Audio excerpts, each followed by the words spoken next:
Brothers and sisters, listen carefully. They tried to handcuff my voice with paper, 12 pages, written by strangers, signed by no one, a script of surrender, an apology dressed up as diplomacy. They told me, read it, President Traore. Don't resist. This is how you keep partnerships. This is how you survive. But I was not sent to the United Nations to read their words. I was not chosen by my people to bow in silence. I did not come to apologize for speaking the truth. About Israel, about France, about the invisible war strangling Africa. I came to represent a people silenced for over 400 years. And no piece of paper, no foreign power, no threat of isolation will ever change that. So, I folded their script in half. And when I stepped up to that microphone, I brought my own words. Words that shook the chamber.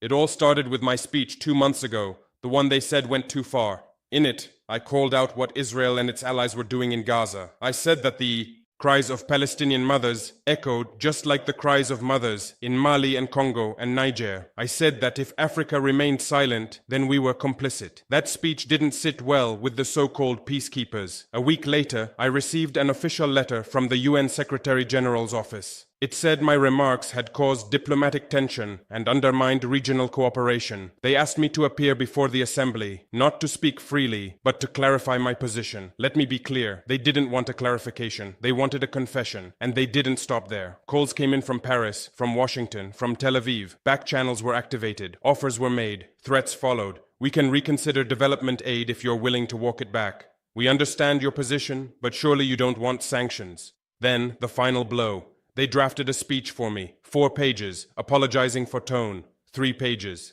apologizing for language, and 5 pages reminding me to reaffirm our shared values. Whose values? Because the last time I checked, our values didn't include silence in the face of genocide. I could have stayed home. I could have ignored the invitation. But I knew what this moment meant. If I didn't speak, they'd rewrite the story. If I didn't show up, they'd say I backed down. So I flew to New York with no script, no apology, and no intention of bowing. But before I tell you what happened in that chamber, let me tell you about the week leading up to it. Because that's when I discovered just how deep their panic really went. 3 days after I received their drafted apology, my phone rang at 2 a.m. Not my official line, my personal phone. The one that only 5 people in the world have access to. A voice I didn't recognize said, "President Traore, this is Ambassador Richardson from the U.S. State Department. We need to talk." 20 minutes later, a set black SUV pulled up to the presidential palace. No flags, no diplomatic plates, no advance notice.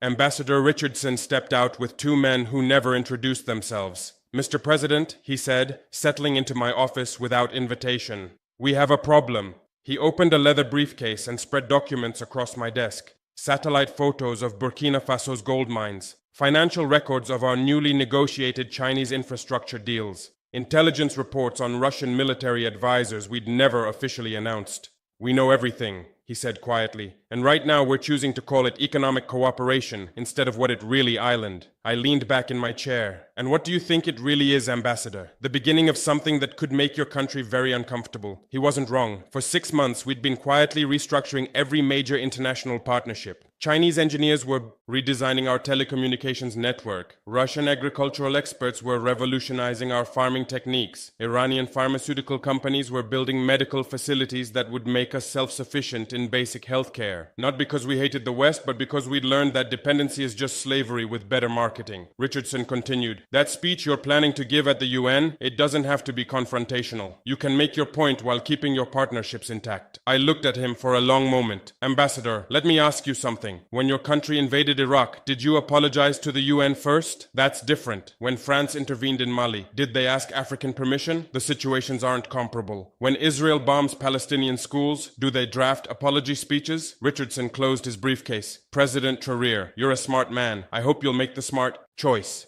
After they left, I called my security chief. "How many Western intelligence operatives do we currently have under surveillance in Ouagadougou?" 17 confirmed. "Probably double that number we haven't identified yet." "And how many of our phone lines are they monitoring?" "All of them. But we've been feeding them false information for 3 months." I smiled. "Good. Tomorrow, I want you to leak a story that I'm having second thoughts about the UN speech." "What kind of second thoughts?" "The kind that suggest I might actually read their apology." My security chief grinned. "Understood, Mr. President. Because here's what Richardson and his masters didn't understand. I wasn't just planning to reject their script. I was planning to expose why they'd written it in the first place." The next morning, Western embassies across Africa began receiving reports that President Traore was reconsidering his approach and seeking ways to rebuild diplomatic relations. relationships. CNN ran a story titled, Burkina Faso leader may soften stance. The BBC quoted diplomatic sources saying, I was open to compromise.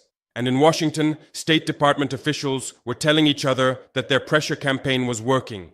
They had no idea they were being played because, while they were celebrating their supposed victory, I was in Ouagadougou's Revolution Square speaking to 50,000 Burkinabés who had gathered to hear what I really planned to say in New York. They think we will apologize, I told the crowd. They think Africa is still the continent that begs for permission to speak. The roar that went up could be heard for miles. But I want you to know something. When I stand before the United Nations, I won't be representing just Burkina Faso. I'll be representing every African who was told to be grateful for crumbs. Old women were crying. Young men were chanting. Children who didn't fully understand the politics could still feel the electricity in the air. They can freeze our aid. They can impose their sanctions. They can write all the apology speeches they want. But they cannot make us kneel. That evening, I received a call from President Kagame of Rwanda. Brother, he said, I heard about your UN appearance. Are you sure you're ready for what comes next? Paul, I replied, we've been preparing for what comes next our entire lives. The question is whether we're finally ready to stop being afraid of it. He was quiet for a moment. What do you need? Nothing. Just remember this conversation when they try to isolate us. Remember that we chose dignity over comfort. 2 days later, I was on a plane to New York. My foreign minister tried one last time to convince me to soften the message. Mr. President, we could acknowledge their concerns while still maintaining our position. I looked out the airplane window at the Atlantic Ocean below. Minister, do you know why they're so desperate for an apology to maintain diplomatic relationships? Number. Because apologies create precedent. If I apologize for telling the truth about Gaza, then every other African leader learns that truth is negotiable. If I apologize for calling out French interference, then interference becomes acceptable. If I apologize for demanding dignity, then dignity becomes optional. I turned to face him.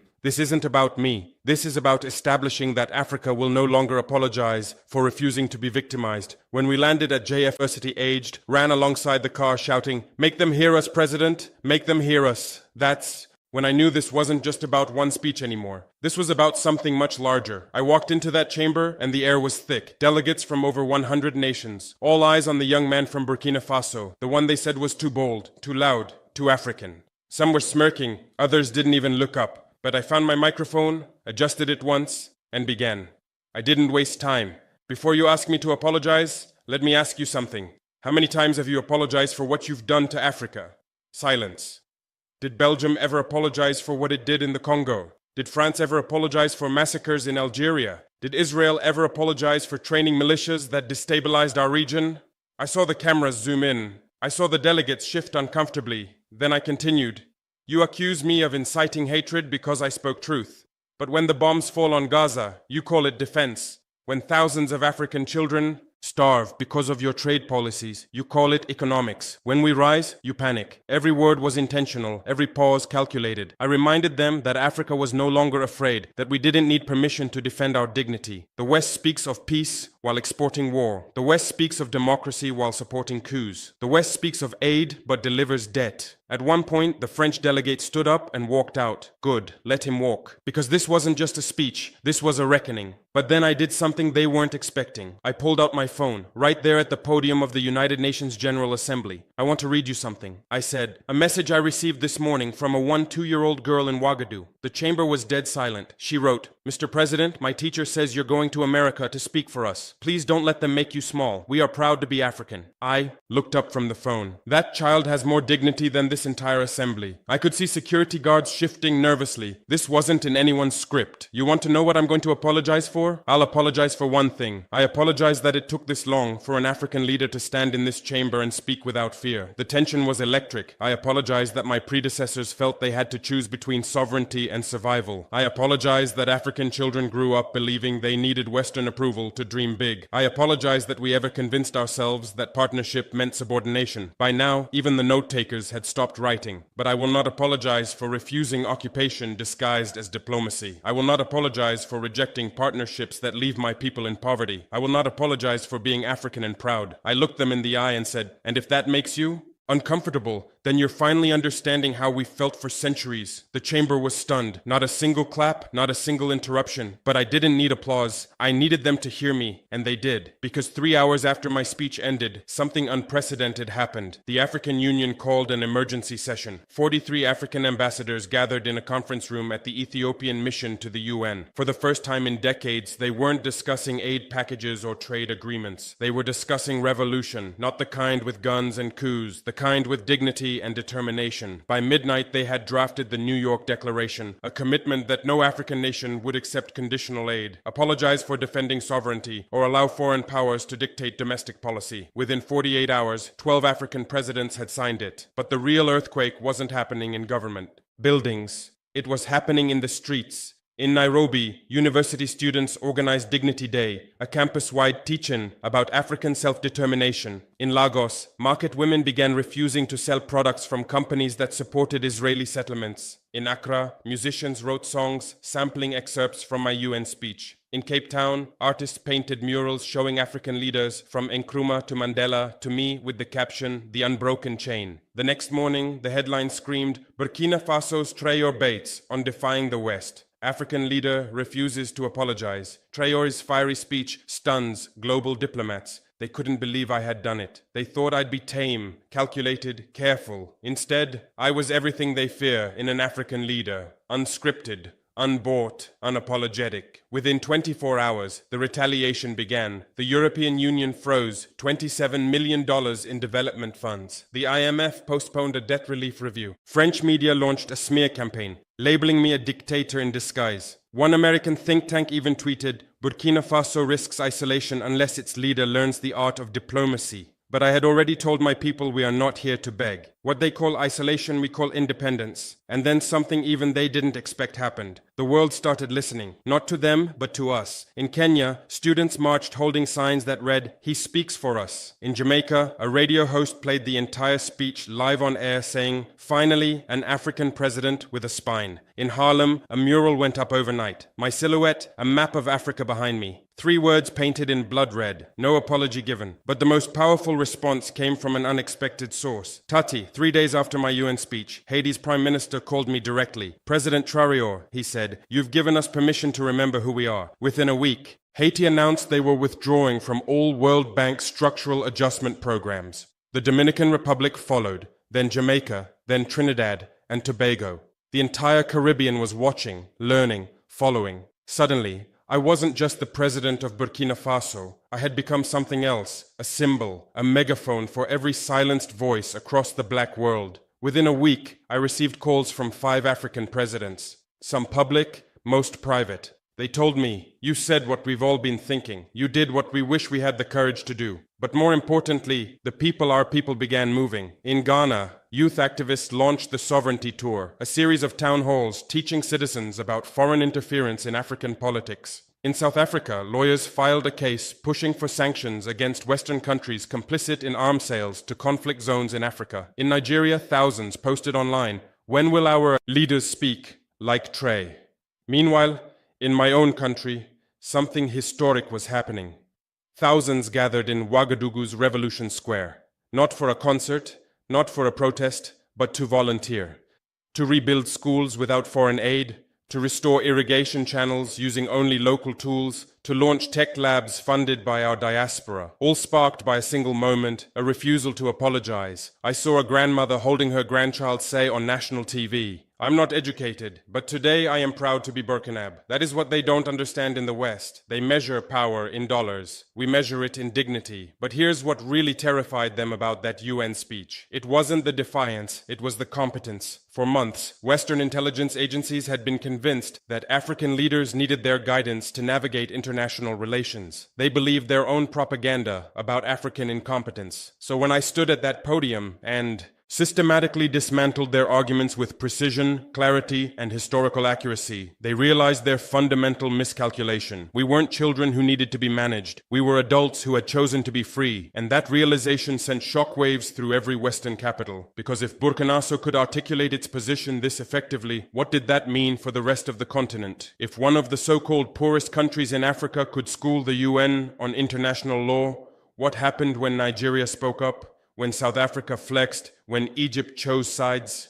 3 weeks after the speech, I was in my office when my foreign minister burst in with an urgent message. Mr. President, you need to see this. He handed me a classified intelligence report that had somehow made its way to our desk. It was a U.S. State Department internal memo titled African Leadership Assessment Post-Traore Implications. The document was 12 pages of panic. The Burkina model represents a fundamental threat to Western influence in sub-Saharan Africa. It read, if replicated across the continent, traditional leverage mechanisms will become ineffective within 5 years. They were right to be worried because by then the Traore effect was spreading faster than they could contain it. Presidents across Africa were suddenly discovering their spines. In Tanzania, the president announced that all mining contracts would be renegotiated to ensure 60% of profits stayed in country. In Zambia, the government declared that copper exports would only go to countries that recognize Palestinian sovereignty. In Senegal, the president gave French military bases 90 days to vacate. Each decision was framed as economic sovereignty or diplomatic independence. But everyone knew the truth. Africa was done asking permission to be free. Now,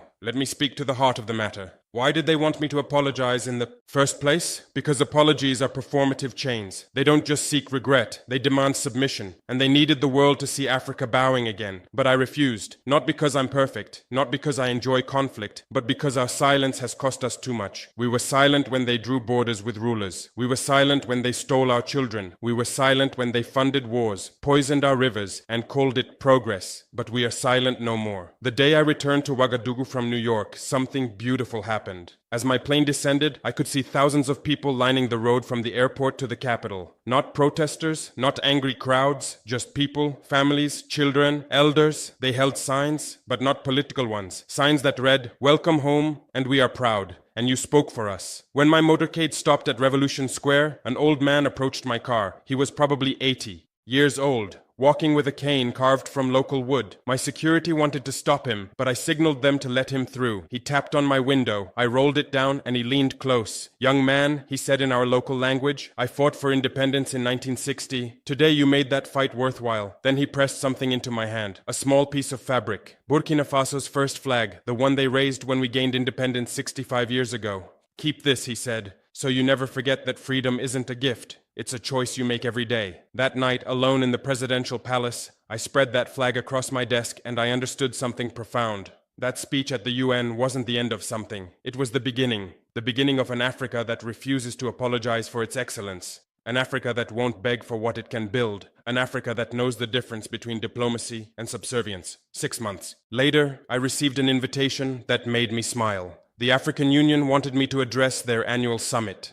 The theme, New African Leadership for a New Century. As I prepared those remarks, I thought about that grandmother who said she was proud to be Burke Bay, about that young woman in New York who ran beside my car, about that old freedom fighter who gave me his flag, and I realized something. They didn't just want me to speak for them, they wanted me to show them how to speak for themselves. So, this is my message to the world, and to every African leader still hiding behind diplomatic curtains. Don't you dare apologize for defending your people. Don't you dare water down your voice to make oppressors comfortable. Don't you dare trade truth for treaties. History remembers the bold, and history will remember this moment. Not as the day Traore apologized to the UN, but as the day Africa stood tall and refused to kneel. Because when you represent people who have been silenced for 400 years, your voice becomes their voice. When you refuse to bow, you teach them to stand. When you choose dignity over comfort, you show them that dignity is always an option. That UN speech wasn't about me. It was about us. All of us who were told to be grateful for crumbs. All of us who were told to apologize for existing. All of us who chose to remember that we are not less. We are simply less represented. And now we are represented loudly, proudly. If you believe Africa deserves to speak without permission, if you're tired of foreign scripts written for our mouths, if you know we are not less, but simply less represented, then remember this moment. Remember the day we said no to their apology. Remember the day we chose ourselves. Because the next time they try to silence one of us, they'll hear the voices of millions behind him. No apology, no surrender, just Africa risen. But let me tell you what happened. After that speech that the media never reported, what happened in the weeks that followed, that changed everything, because the story didn't end when I walked off that UN podium. It began 2 days after returning to Ouagadougou. I was in my office reviewing agricultural reports when my chief of staff burst in. "Mr. President, you need to see this immediately." She handed me a tablet showing social media feeds from across Africa. Videos were going viral, not of my UN speech. Those had already been watched millions of times, but videos of ordinary Africans doing something unprecedented, standing up. In Nigeria, a market trader named Amina had recorded herself confronting a French businessman trying to negotiate below market prices for her goods. "You heard President Traore," she said in the video. "We don't beg anymore." The video had 2.3 million views. In Ghana, university students had surrounded the campus headquarters of an American mining company, demanding they reveal their actual profit margins versus what they paid in local taxes. They live-streamed the entire confrontation, 4.1 million views. In Kenya, farmers had collectively refused to sell their coffee to European exporters at the prices they'd accepted for decades. "Find new suppliers," their spokesperson said to the cameras. "We know what our beans are worth." 5.8 million views. But the video that stopped me cold was from South Africa. A young girl, maybe 16 years old, standing outside the gates of a former apartheid museum. She spoke directly into her phone camera. "My grandmother told me that during apartheid, they made our people apologize for existing. They made them carry passes to walk in their own country. They made them say sorry for being black." Her voice was steady, determined. "President Traore showed us we don't have to apologize anymore. Not for being African, not for demanding respect, not for knowing our worth." She paused, looking directly into the camera. "So, I'm not apologizing for wanting my country to belong to me. I'm not apologizing for refusing to be grateful for crumbs, and I'm not apologizing for being proud of who I am." The video ended with her walking through those museum gates. 13.7 million views in 48 hours. That's when I realized what was happening. That UN speech hadn't just been a political statement. It had been a psychological breakthrough. For generations, Africans had been conditioned to apologize for taking up space, to apologize for demanding fair treatment, to apologize for refusing to be grateful for scraps from the master's table. But in one moment, in front of the entire world, I had said, "No more apologies." And suddenly, millions of people remembered they had been waiting their entire lives for permission to stop apologizing. Permission I had just given them. 3 weeks later, something happened that the Western press tried desperately to ignore. African governments began receiving unprecedented levels of citizen engagement. Not protests, not complaints, participation. In Senegal, thousands of young people applied to join the civil service. In Tanzania, diaspora Africans began returning home to start businesses. In Ethiopia, universities reported record enrollment in engineering and technology programs. In Botswana, agricultural cooperatives saw membership increase by 340%. People weren't just